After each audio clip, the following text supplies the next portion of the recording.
with me, Paul, Addict Mentor, and another few prison tales. Um, if you have started to watch now, you'll notice that I come on here every day just to discuss the behind the scenes about what goes on in prison, not the stuff that you read in the newspapers, not the stuff that the media like to pump out to you, how well the rehabilitation rates are and how humanely prisoners are being treated. This is the real truth. Blackpool from Garth. And I went far down as Parker's. So I've got a lot of experience about prison, and whilst I was in there, I spent time in different elements of the prison. Sometimes I was the dealer, sometimes I was the user, sometimes I was the quiet guy. But all of the time, I was paying attention. I wrote prison diaries throughout my prison visits. Some of them were just mumbled craziness of an active addict, and some of them, well, some of them create stories like today. So I am going to give you five of the worst prison on prisoner crimes. Now, this is things that prisoners do to each other. Um, and I've got to be honest, some of the things I'm about to tell you are quite brutal. Some of the things I'm about to tell you may be triggering, and I don't about to tell you may be triggering, and I don't know what I am allowed to say on YouTube, so I'm about to find out. So these five things, they are in no particular order. You could tell me what order you think they're in afterwards. Please like, subscribe, comment, let me know what you think. So, first prisoner on prisoner crime I want to talk to you about is spice fights. Now, what are spice fights? Spice fights are this: the big men on the wing, and I say the big men on the wing, whoever it is that week who managed to get themselves an A4 sheet of spice paper. Now, remember, a tiny bit of spice paper, that big, that little tip can completely mash someone. However, you can get sold a bit that big and it may not do anything to you. So that's the thing, right? So we have these little wannabe gangsters that come into the jail and they're giving it the big I am, and they've got a bit of spice paper. So, what they do to entertain themselves, they like to get addicts to fight each other. So, they'll say, I'll give you an ID card, which is about that much. I'll give you an ID card's worth of spice if you go out and have a fight with this guy on the yard. Don't worry about it. The screws ain't going to get on it. We're going to protect you. So you've now got two addicts who are strung out on spice. They've been smoking it for months, day in, day out. Their lips are orange where they're piping it in. Do you know what I mean? They've got nothing. They're not really showering. Their cells are wrote off. And then you've got these guys who have got their brains sorted. They're making money from addicts across the prison, and they get you to kick the shit out of each other on the yard. Now, this is a regular thing that happens in prison. This will be somewhere in the prison system today. Two kids who have had a fight, whether it's on the exercise yard, in the showers, in a cell, they would have got into a fight over spice, not over spice, for spice, and for the entertainment of the spice dealer on the wing, the big I am. You know what I mean? Let's have it right. I ripped most of the spice dealers off in the jails. I used to rip them off all the time. I wouldn't pay them. I didn't give a fuck. You know what I mean? I was that guy. I'm like, mate, listen, yeah. I love you. You're amazing. You're amazing. You can give me that sweet. And then I'd never pay them. I'd give them the big I am or whatever, and I'd tell them to do one. Or they'd come and they'd try to take it out on my face. And if they did take it out on my face, which was the odd occasion it did happen, as far as I was concerned, debt done, paid for. Thank you very much. Everyone now knows that I can take an ID in if it comes to debt. So that was nice. Anyway, So that's one. That's spice fights. And when I say spice fights, these are serious.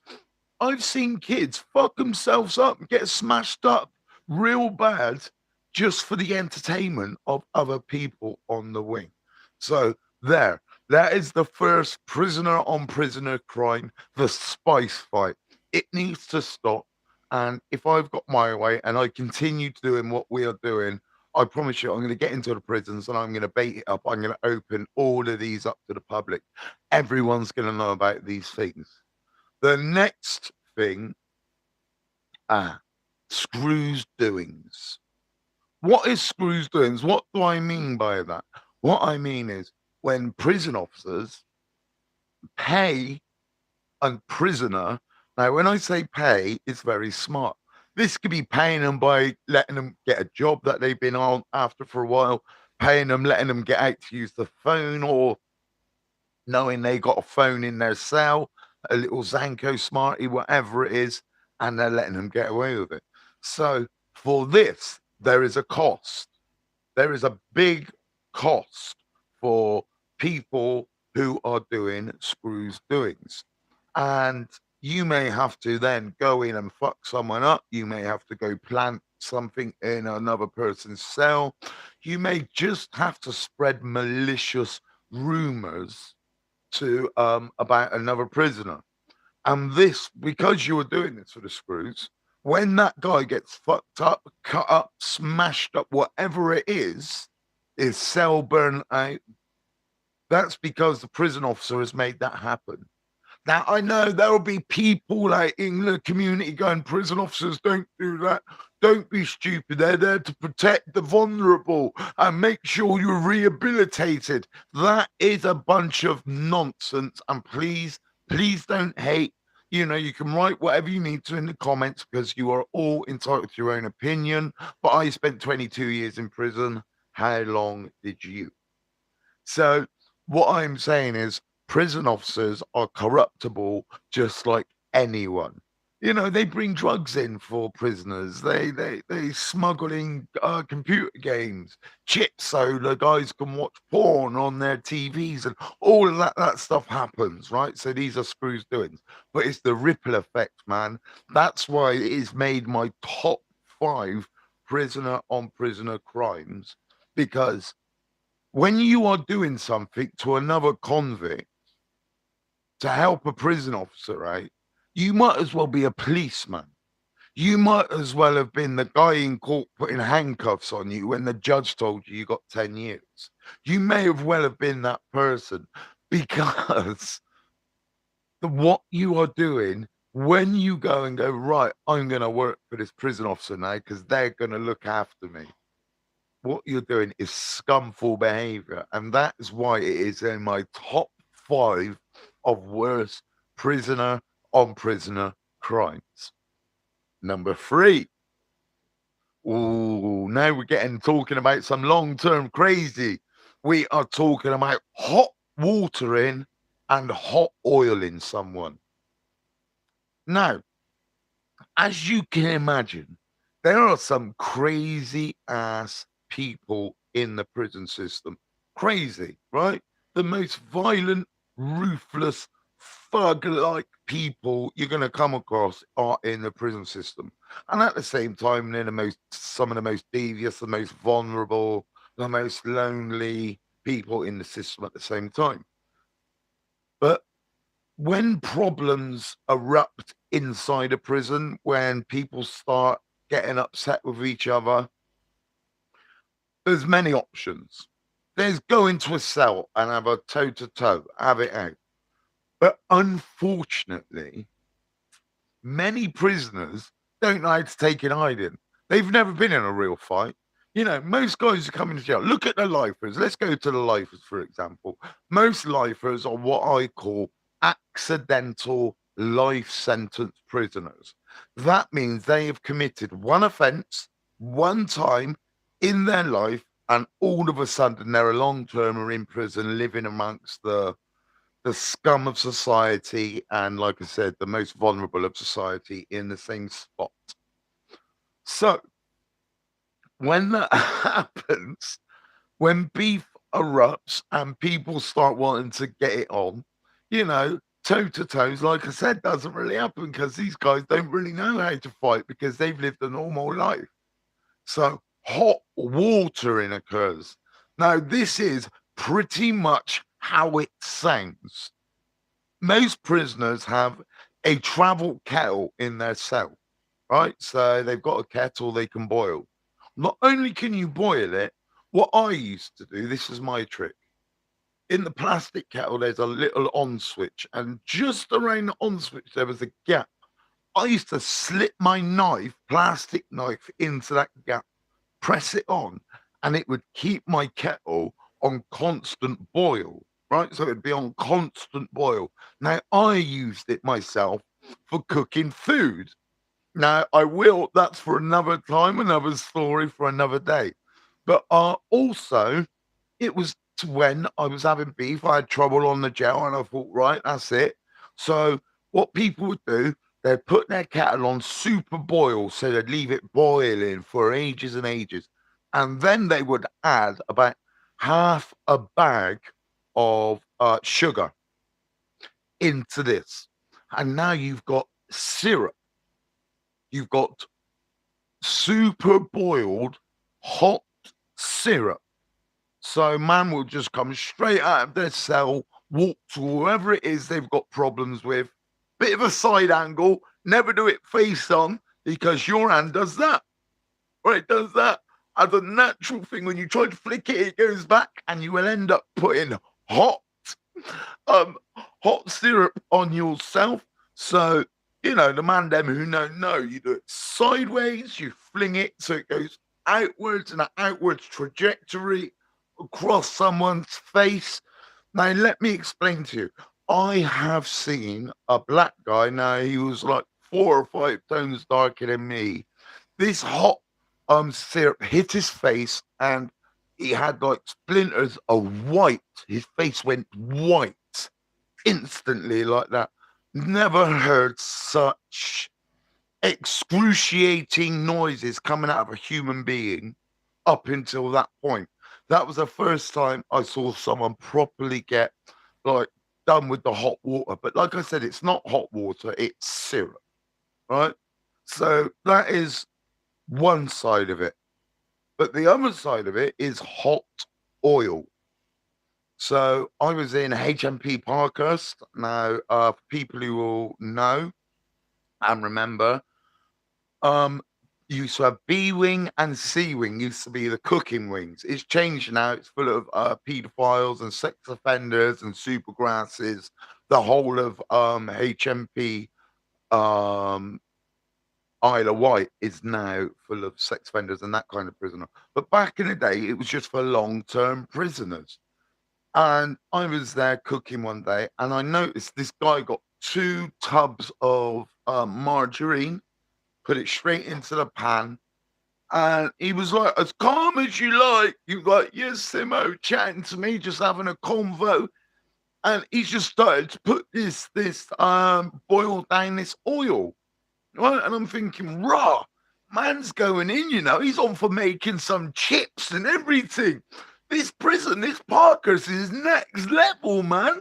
Look at this guy's about to make chips. And I see him melting down the butter. And then I see him wrap this towel around. It wasn't a towel. Sorry, it wasn't. It was a gym vest. He wrapped this gym vest around his face like that. Like he was going out.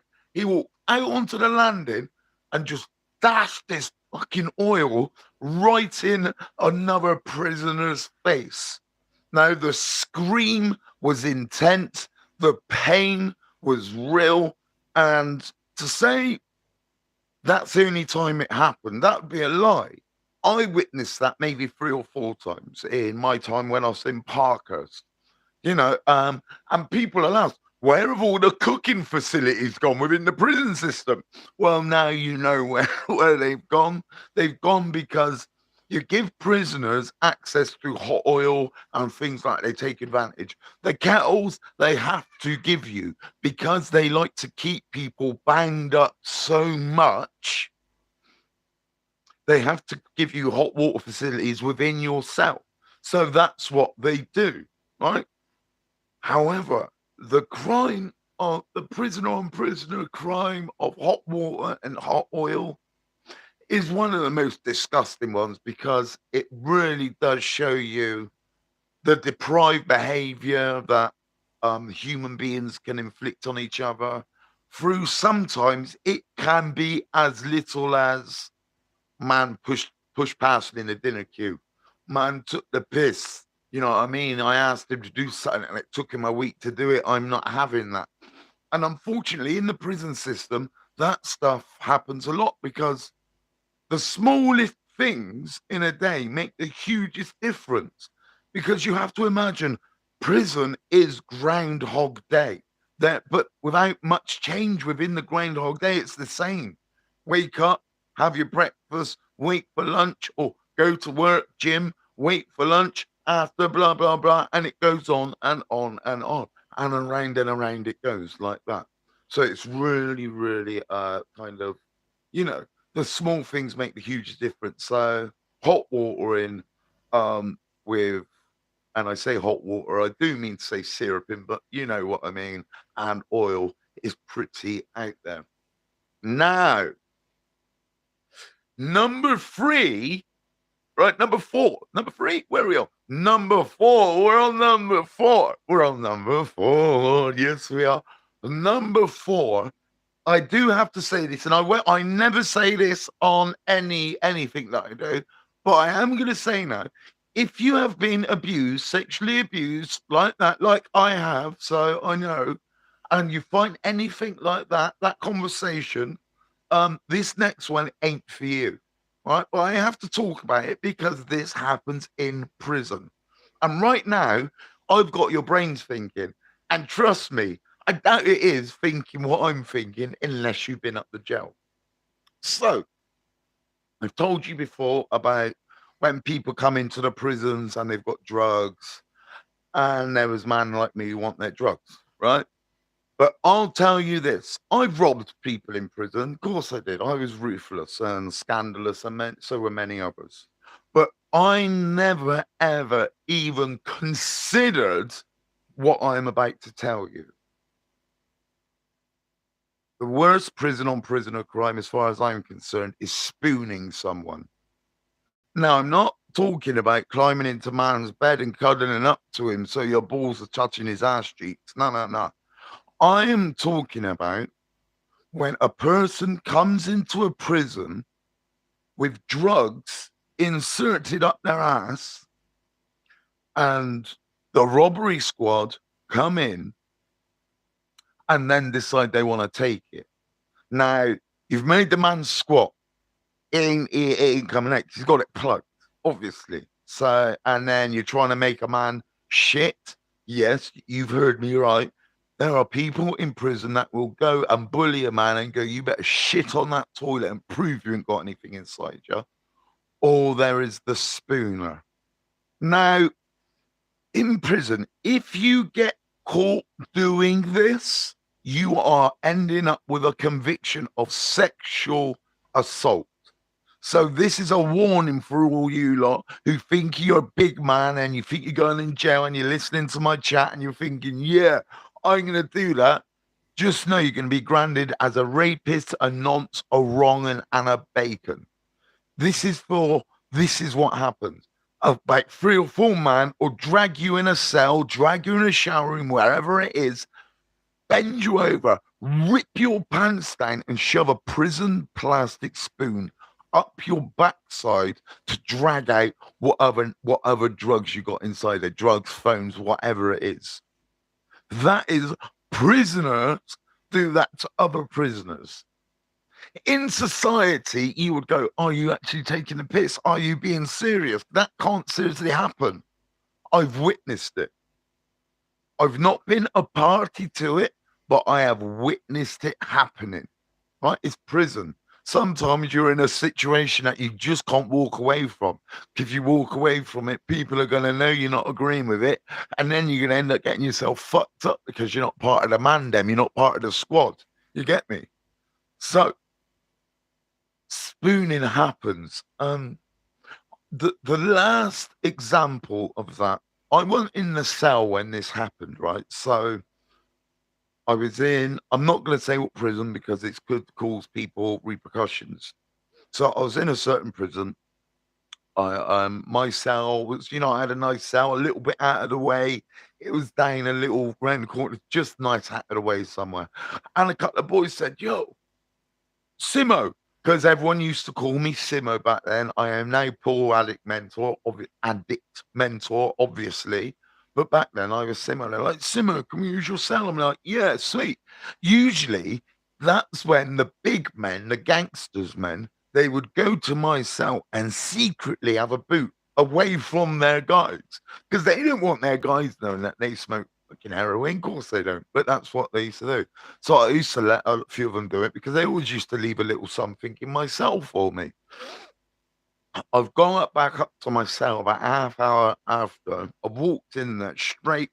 There was a strong smell of shit, excrement. I could smell it. It was disgusting in my. I could just smell it. So I knew what had gone down. I looked under my pillow. There's a nice parcel, you know. I was like, you know what I mean? That was me for the next 4 or 5 days. I was living all right.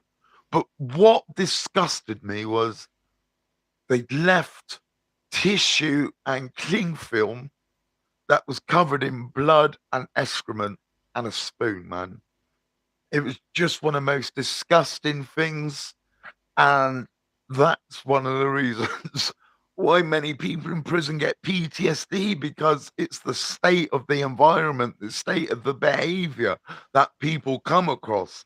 It's absolutely nuts. So that is spooning. For me personally, like I said, you decide in the comments, leave as many comments as you want. You decide which one of these you think are the worst. But for me, it's spooning someone. It's sexual assault. The last on my list, prisoner versus prisoner crime or prisoner on prisoner crime, without a doubt, is robbing friends from road. Now, saying you've been in prison for a year, 2 years, and you've got your boys around you now, you've got a good, solid support network. Oh, I hate to say that because that isn't what a support network is. But you got your gang, you got your boys. You ain't going without canteen, you're not going without vapes. You're getting nice eats at least 3 times a week. Someone's bringing you a bowl of prison made food. You know what I mean? You're doing good. So you got your boys, but you and your boys are a bit naughty. So you're moving on people that are coming into the jail. Which is it's bad enough. But then one of your mates from road come into the jail. And this guy, you've known him all your life, and you're like, yeah, yeah, yeah, brethren, blah, blah, blah. And then he drops on you. Don't worry, come see me later. I got you, man. We're fat. Worst mistake ever. Because now, my guy who thinks his guy's the boy and all that, he's going to tell his boys because they're robbery squad. That's what they are. They go around and robbing people. He's going to his boy and say, "Yo, you know what, bro? I know this guy since I was a youth, but right now, you and me and E, we're going to take that because he's got X, Y, and Z. He's got Spice. He's got Brown. He's got like 3 smartphones. He's got a little Zanko that we can knock out to some fucking ditty idiot. We're living nice." And then now we'll go in to the guy he has known his entire life and go fuck that guy up, make him shit on a bit of paper, put a spoon up his ass, whatever it is, to get the things that he's just told him because he wanted to bring his brethren in.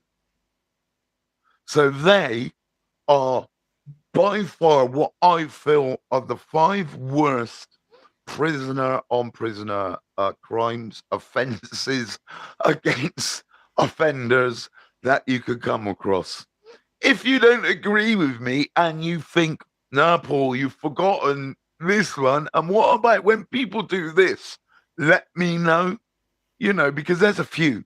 Pubic roll ups is one, teabag roll up. You know, I could go on. Yeah, that's when we used to put pubic hairs in roll-ups and give it to idiots. Horrible place, prison, you know. I am so glad I am out of that environment because wow, wow, wow. That place can chew you up and spit you out and leave you with nothing. But here I am, 22 years later. Tomorrow, I am celebrating 3 years, 9 months of sobriety from my addiction of heroin and crack cocaine, which for me is beyond belief. Today, my radio interview went out on Swindon 105.5 FM.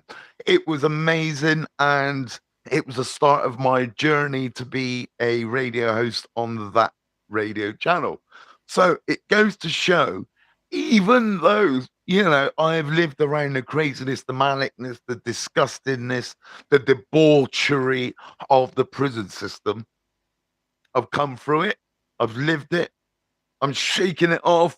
I'm sharing it with you lot, and I am now living my best life. I really hope you are enjoying my prison tales. There'll be more tomorrow or the next day, depending how I'm feeling, because guess what? I got PTSD, borderline personality disorder, and sometimes I don't want to do anything. Please like, subscribe, comment, and share. Share my videos. Put it on your socials. Put it on your TikToks. Put it on your channels and let people know Paul Addict Mentor is here for you. If you need me, just hit the links. I'm Paul Addict Mentor across every single social media platform. Check that out. Not many people can say that. Have a fantastic day, and I will speak to you again tomorrow. Peace, love, and unity. And please, please, please stay out of jail.